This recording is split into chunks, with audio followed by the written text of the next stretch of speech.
Halo Bapak Ibu Saudara sekalian, kembali lagi kita jumpa di ibadah online. Dan saya minggu hari lalu kemarin mendapatkan ayat Ulangan 31 ayat 8. Ayat itu mengatakan bahwa Tuhanmu sendiri akan yang berjalan di depanmu, Dia tidak akan meninggalkanmu, yang sendiri yang akan berperang untuk masalah hidupmu. Dan maka dari itu saya mengajak Bapak Ibu Saudara untuk mengucap syukur atas apa yang sudah Tuhan lakukan pada kita semua. Saya mengajak Bapak Ibu Saudara untuk menyanyikan 7 di antaranya.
perisai kami dalam hidup kami, maka kami ada sampai hari ini.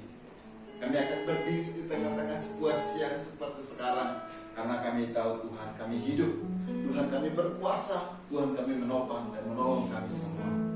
Kami menserahkan jam ini dalam pemberitaan firman-Mu, di dalam pimpinan Tuhan, karena Engkaulah yang layak kami tinggikan sekarang dan selama-lamanya. Terpujilah Tuhan. Di dalam nama Yesus kami berdoa dan mengucap syukur. Haleluya. Amin. Amin. Silakan duduk saudara yang kasih Tuhan. Salam, selamat sore Bapak Ibu Saudara yang ada di rumah. Puji Tuhan. Sore hari ini kita boleh ketemu kembali di dalam kebenaran firman Tuhan, dalam puji-pujian, dan semua yang kita lakukan ini hanya untuk memuliakan Tuhan. Sore hari ini saya akan mengajak Bapak Ibu Saudara untuk merenungkan tentang bangkit kembali, atau bersama Kristus hadapi krisis. Jadi bersama Kristus hadapi krisis dalam kehidupan ini. Apa itu krisis, saudara-saudara? Setiap orang pasti mengalami atau menghadapi krisis dalam hidup. Semua orang, baik itu besar, kecil, dewasa, muda, semua menghadapi krisis. Entah itu krisis dalam krisis kerohanian seperti sekarang, krisis ekonomi, krisis, apalagi krisis kesehatan, krisis masalah, krisis semua, atau krisis kepercayaan diri, krisis masalah dalam kehidupan itu ada dalam kehidupan orang percaya. Dan bagaimanapun caranya orang itu harus menghadapinya. Bagaimana caranya orang itu harus menghadapinya? Bagaimana kita berusaha melawan virus, melawan semua hal yang menimpa semua orang hari-hari ini. Ada dua kemungkinan yang bisa terjadi dalam kehidupan orang percaya. Satu adalah orang yang percaya itu, kemungkinan yang pertama adalah dia menyerah dan terpuruk dari kehidupan yang ada, dan tidak mau bangkit lagi, menjadi orang yang letih, orang yang lemah. Itu kemungkinan yang pertama, saudara. Kemungkinan yang kedua, saudara, yang saudara Tuhan, adalah dia pasti bangkit dan menjadi pribadi yang lebih kuat. Jadi tinggal saudara saya memilih di mana. Keadaan saudara ada di posisi yang mana? Posisi yang pertama, kemungkinan yang pertama, atau kemungkinan yang kedua? Saya berharap saudara dan saya yang di rumah itu berada di kemungkinan yang kedua, bangkit dan menghadapi semua bersama dengan Tuhan. Amin. Nah, karena itu saudara dikasih oleh Tuhan, saya mau mengajak Bapak Ibu Saudara membaca di dalam Matius. Saya tidak menuliskan di situ, tapi Bapak Ibu Saudara yang di rumah silakan buka Matius pasalnya yang ke-16 ayatnya yang ke-24 sampai ayat yang ke-27. Di situ dikatakan, lalu Yesus berkata kepada murid-muridnya, setiap orang yang mau mengikut aku, mengikut Tuhan maksudnya, ia harus menyangkal dirinya, memikul salibnya, dan mengikut aku. Kalau barang siapa mau menyelamatkan nyawanya, ia akan kehilangan nyawanya. Tetapi barang siapa kehilangan nyawanya karena aku, ia akan memperolehnya. Apa gunanya seseorang memperoleh seluruh dunia ini, tetapi kehilangan nyawanya? Dan apakah yang dapat diberikannya sebagai ganti nyawanya? Sebab anak manusia datang dalam kemuliaan Bapaknya diiringi malaikat-malaikatnya. Pada waktu itu ia akan membalas setiap orang menurut perbuatannya. Jadi Matius pasal 16 ayat 24 sampai 27 berkata demikian. Oleh karena itu saudara saya, bersama Tuhan, saya mau mengajak Bapak Ibu Saudara yang di rumah bangkit dan kita menghadapi krisis yang ada di hadapan kita. Bangkit dan hadapi semua masalah yang ada di hadapan kita, karena Tuhan bersama dengan kita. Tuhan berada bersama dengan kita. Tuhan tidak pernah menjanjikan semua kehidupan orang percaya itu jalannya mulus-mulus saja. Tuhan tidak pernah menjanjikan kehidupan orang percaya itu tidak mengalami masalah. Tetapi bagaimana caranya ketika kita ada dalam masalah, ada dalam krisis, bagaimana kita bangkit dan menghadapi krisis itu? Bagaimana kita bangkit dan menghadapi masalah itu? Karena Tuhan selalu bersama-sama dengan kita. Sore hari ini saya mau mengajak Bapak Ibu Saudara untuk belajar 3 tokoh dalam Alkitab.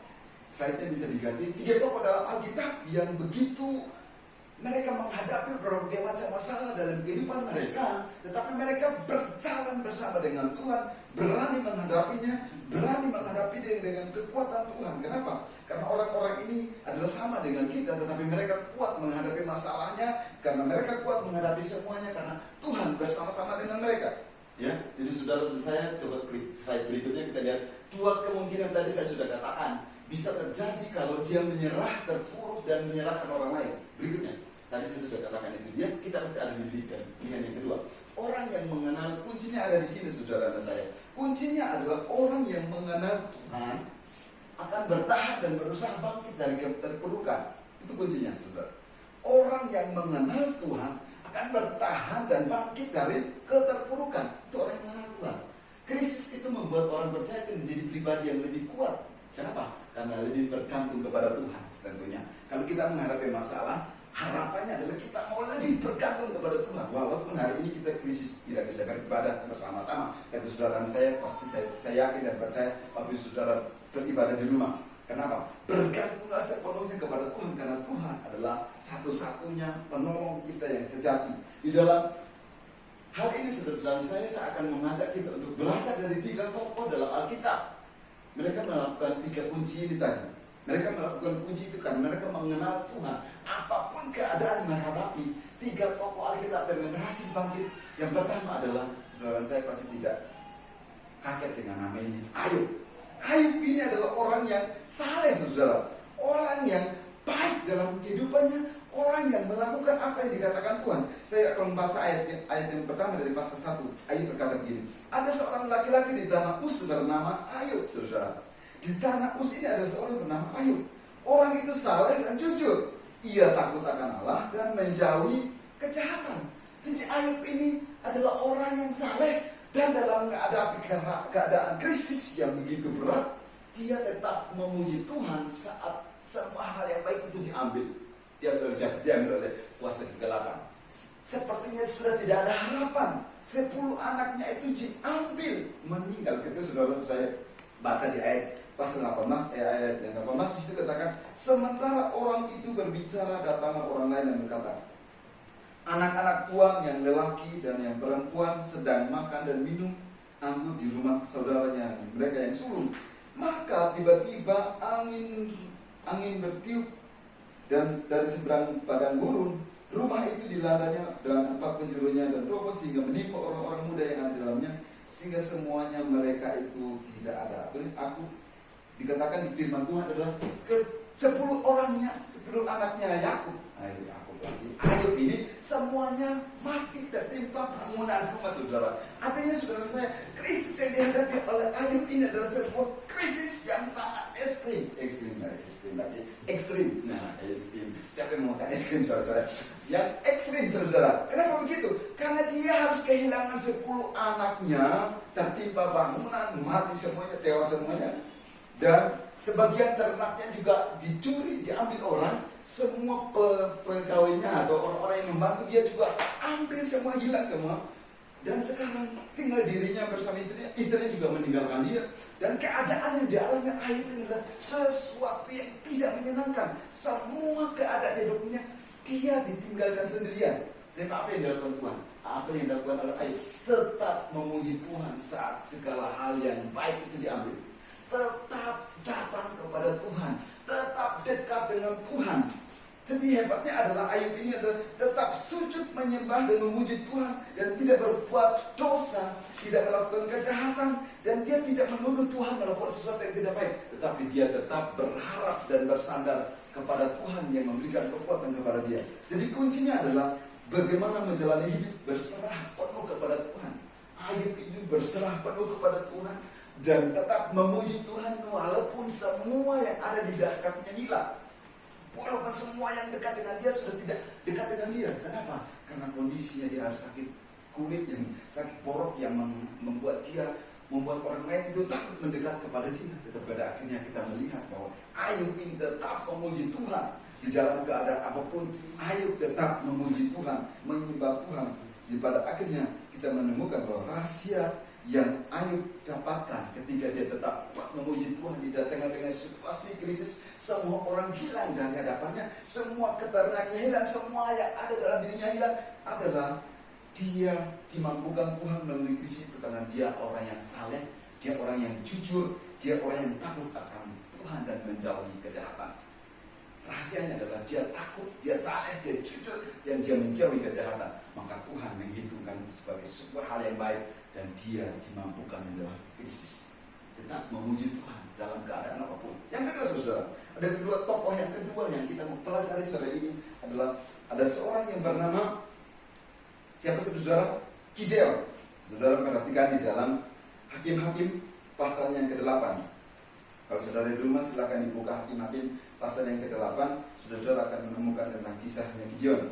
pasal yang ke-8 ayatnya yang ke-4 di situ katakan, ketika Gideon sampai ke sungai Yordan, menyeberanglah ia dan ke-300 orang yang bersama-sama dengan dia, meskipun masih lelah, namun mengejar juga. Dan berkatalah ia kepada orang-orang Sukot, tolong berikan kepada beberapa roti untuk rakyat dan mengikuti aku ini, sebab mereka telah lelah, dan aku sedang mengejar Serah, Seba dan Salmuna, raja-raja Midian. Saudara perhatikan, Gideon ini adalah orang yang gigih, orang yang kokoh, yang kuat dalam, kenapa? Dan dia tetap mengejar musuh walaupun meskipun tidak mendapat bantuan.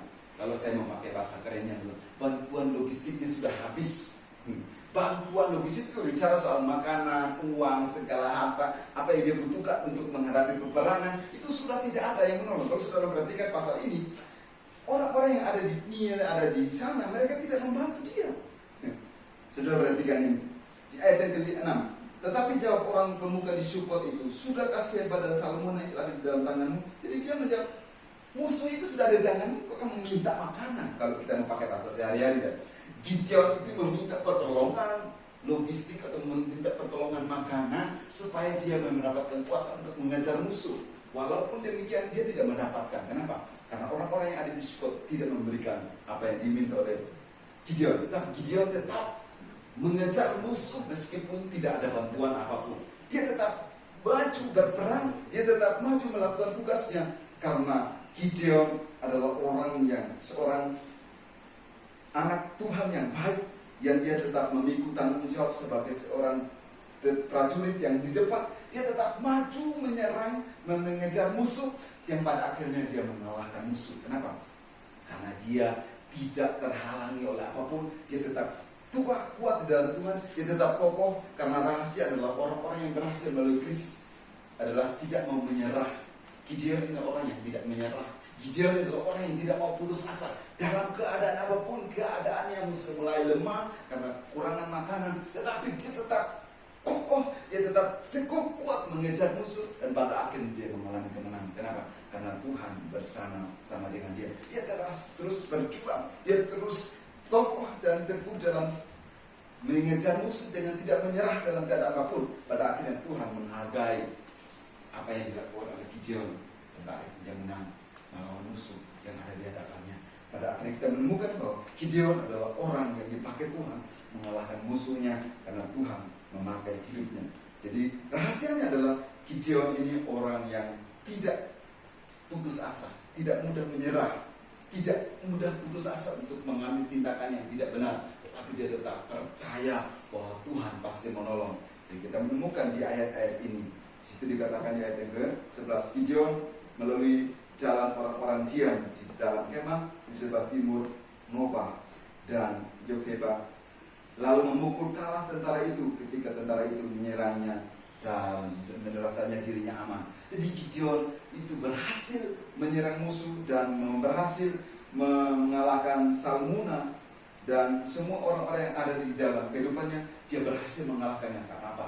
Dia tidak mau menyerah, dia tidak mau putus asa, dia tidak mau melakukan segala hal yang tidak baik, tapi dia tetap berserah kepada Tuhan, bergantung sepenuhnya kepada Tuhan, karena Tuhan ada bersama-sama dengan dia. Bapak saudara yang ada di rumah, tetaplah berharap kepada Tuhan, jangan mudah menyerah, tetap berserah kepada Tuhan, karena Tuhan selalu menolong kehidupan kita. Jadi dua tokoh ini, satu tadi adalah Ayub dan yang kedua ini adalah Gideon. Satu lagi yang kita akan pelajari bersama-sama pada sore hari ini adalah ketiga tokoh ini memiliki sebuah hal yang inspiratif bagi kita semua. Yang ketiga, kita lihat bersama-sama adalah tokoh ini, tokoh di dalam Perjanjian Baru. Dia bernama adalah namanya Paulus, saudara. Paulus ini adalah orang yang tetap melayani, setia melayani Kristus sekalipun dia harus mengalami berbagai macam krisis. Kita menemukan bahwa Paulus itu di dalam melayani, dia harus berhadapan dengan musuh, berhadapan dengan keadaan yang tidak menyenangkan. Tapi alangkah manusiawinya kalau kita berkata bahwa Paulus ini menyerah. Tidak. Paulus tetap berserah kepada Tuhan walaupun berbagai macam hal dia alami, berbagai macam krisis dia alami, tetapi dia tetap melayani Tuhan. Di Antioquia, saudara perhatikan, dia pertama kali sebut orang-orang Kristen di Antioquia, tetapi itu bukan menjadi kebanggaan bagi Paulus. Dia banyak mengalami masalah, dalam karang kapal pun, dan masukkan dalam penjara pun, kita pernah menyerah. Dia tetap setia melayani Tuhan. Di dalam penjara pun dia menulis surat kepada jemaat-jemaatnya di Korintus dan dimanapun berada. Dan pada akhirnya kita menemukan bahwa Tuhan itu melihat orang yang fokus. Paulus ini adalah orang yang fokus kepada Tuhan dan selalu meminta Tuhan menguatkan dan meneguhkan hatinya ketika berada dalam masalah, ketika ada dalam krisis. Paulus tetap minta Tuhan menguatkan dan menyertainya, sehingga pada akhirnya kita menemukan bahwa Paulus berani melewati kesulitan. Dalam 1 Korintus pasal 10 ayat 13 berkata, pencobaan-pencobaan yang kamu alami adalah pencobaan-pencobaan biasa. Itu tidak akan melebihi kekuatanmu. Apapun pencobaan yang Bapak Ibu Saudara alami hari ini, percaya bahwa itu tidak akan melebihi kekuatan, karena Tuhan selalu menyertai. Fokus kita adalah bersandar kepada Tuhan, setia kepada Tuhan, berjalan bersama dengan Tuhan, maka kita pasti menemukan Tuhan memberkati kehidupan kita. Apapun masalah hari ini, saudara, berserah, fokus kepada Tuhan dan serahkan itu kepada Tuhan. Pasti Tuhan berikan solusinya. Tuhan bersihkan jalan keluar. Tuhan bersihkan kekuatan kepada kita semua. Jadi bangkit dari krisis, fokus kepada Tuhan, maka Tuhan pasti memberkati kita semua. Sebagai penutup, saudara dan saya akan membacakan, dan sebagai penutup ada 3 hal yang kita ambil sebagai respon kita kepada firman Tuhan. Orang yang takut akan Tuhan, orang yang memiliki masalah dalam hidupnya, tetapi dia tetap fokus kepada Tuhan, percaya kepada Tuhan, setia kepada Tuhan, mempercayai hidupnya kepada Tuhan. Yang pertama adalah, kalau kita memperhatikan ini, saleh, jujur, dan menjauh kejahatan seperti Ayub, ini adalah hal yang diinginkan Tuhan. Dan saudara saya, belajarlah untuk memiliki rasa takut kepada Tuhan, belajar untuk memiliki orang yang jujur, saleh, dan setia kepada Tuhan. Yang kedua adalah, saleh dan jujur itu sudah ada dalam kehidupan Ayub. Maka yang kedua adalah tidak pernah menyerah dan terus berusaha, seperti Gideon. Tidak pernah putus asa, terus berusaha menghadapi semua tantangan seperti Gideon. Maka pada akhirnya kita pasti keluar sebagai orang-orang yang berkemenangan. Hadapi krisis bersama dengan Tuhan, hidup bersama Kristus, hadapi krisis yang ada dalam hidup kita. Yang ketiga adalah fokus kepada Tuhan dan selalu memohon Tuhan menguatkan dan menyertai hidup kita. Seperti Paulus, Tuhan memakai Paulus untuk memiliki hati yang seperti itu, fokus kepada Tuhan walaupun krisis yang dihadapi dalam hidupnya begitu berat, begitu tantangan, begitu berat dalam hidupnya, tapi Paulus tetap fokus kepada Tuhan, tetap setia melayani dan meminta Tuhan menguatkan hidupnya.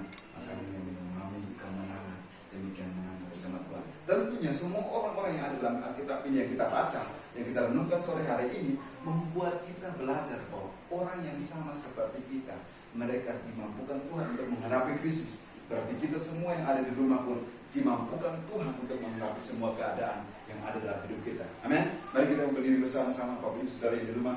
Mari kita mau menyanyikan pujian ini. Dialah yang maha tinggi, Dialah yang maha besar.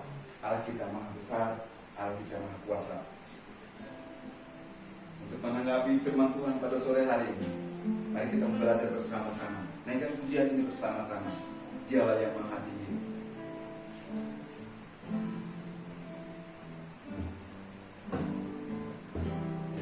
Raja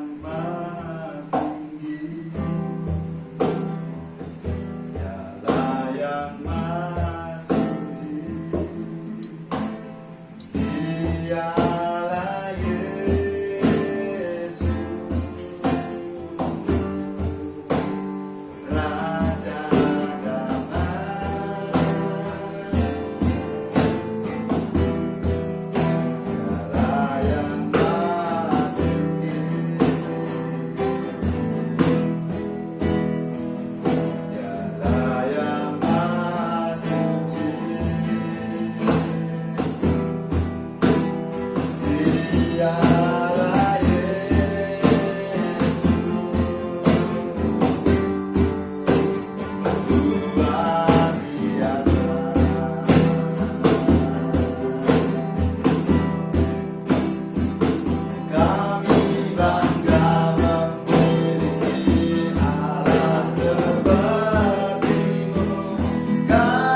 di dalam keadaan apapun semua hilang dari dirinya, tetap setia memuji menyembah Tuhan, takut akan Tuhan dan menjauh kejahatan.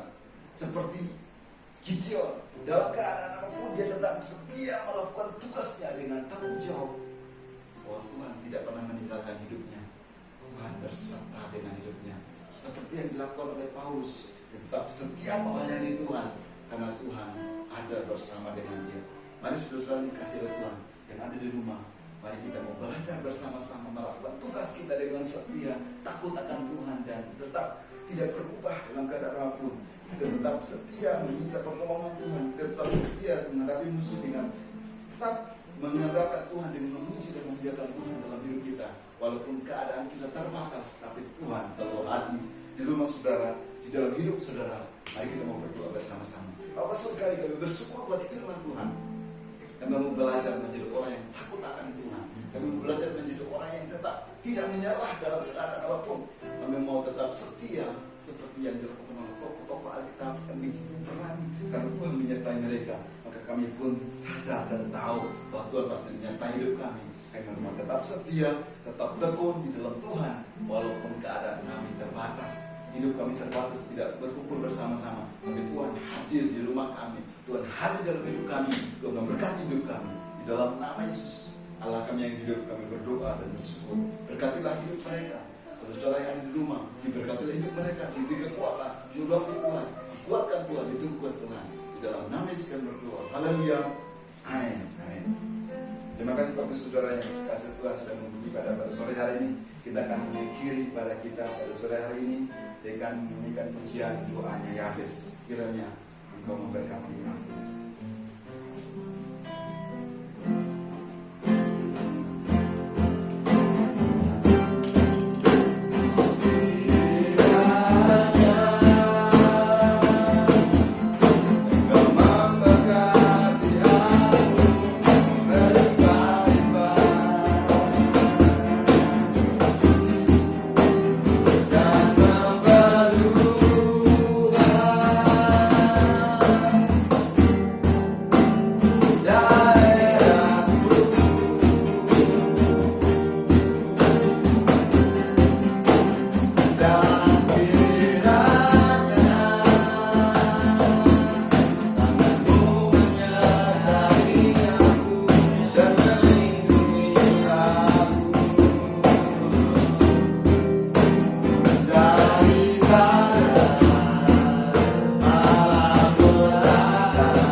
Dimanapun kami berada, kami diberi kekuatan dari Tuhan, kami diberi hati yang seperti orang-orang yang ada di dalam kitab. Mereka setia, mereka teguh dalam kehidupan mereka, dan kami mau belajar menjadi orang-orang percaya yang setia, yang tidak menyerah, dan tetap berjuang dalam kehidupan ini karena Tuhan bersama-sama dengan kami. Bagi saudara yang ada di rumah, diberkatilah hidupmu, diberkatilah rumah tangga saudara, diberkatilah apapun yang mereka engkau rindukan, diberkatilah hidupmu. Berkat ini mari kita mau berdiri bersama-sama sambil mengangkat tangan kita di hadapan Tuhan.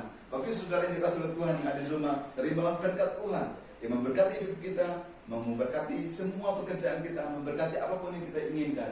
Diberkati menjadi berhasil bersama-sama dengan Tuhan. Di dalam nama Yesus kami berdoa dan mengucap syukur. Haleluya. Amin. Tuhan Yesus memberkati saudara. Kita bertemu lagi di minggu yang akan datang. Tuhan memberkati.